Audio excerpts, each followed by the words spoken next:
വചനപ്രകാശത്തിലേക്ക് സ്വാഗതം. ദൈവം നമുക്കായി ഒരുക്കിയ വഴികളെപ്പോഴും സമൃദ്ധിയിലും സ്വാന്തനത്തിലും നിറഞ്ഞവയാണ്.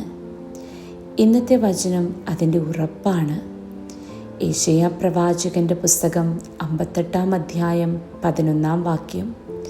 കർത്താവ് നിന്നെ നിരന്തരം നയിക്കും, മരുഭൂമിയിലും നിനക്ക് സമൃദ്ധി നൽകും, നിന്റെ അസ്ഥികളെ ബലപ്പെടുത്തും, നട്ടുവളർത്തിയ പൂന്തോട്ടവും വറ്റാത്ത നീരുറവയുമാകും. അജിത് എന്നൊരു യുവാവ് നഗരത്തിൽ പുതിയ ജീവിതം തുടങ്ങുകയാണ്.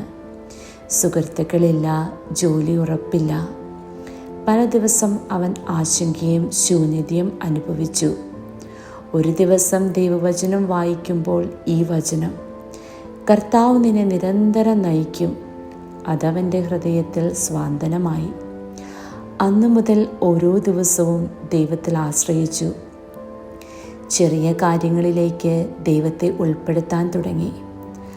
കാലക്രമേണ ജോലി, സുഹൃത്തുക്കൾ, സമാധാനം എല്ലാം അവന് കിട്ടി. ദൈവം നിർജീവമായിടത്ത് ജീവൻ നൽകുന്നു. വരണ്ട തോട്ടങ്ങൾ പോലും അവൻ പുഷ്പിക്കുന്നു. നമുക്കും അത് തന്നെയാകാം. ദൈവം നമ്മെ നയിച്ചാൽ അതാണ് സത്യമായ സമൃദ്ധി.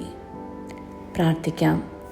കരുണാമയനായ കർത്താവേ, വൃത്തിഹീനമായ എൻ്റെ ഹൃദയഭൂമിയിലേക്ക് നീ ജലമായി ഒഴുകണമേ. എന്നെ നിരന്തരം നയിക്കാനും തളർന്ന എൻ്റെ മനസ്സിന് ശക്തിയേകാനും നീ സഹായിക്കണമേ. ആമേൻ.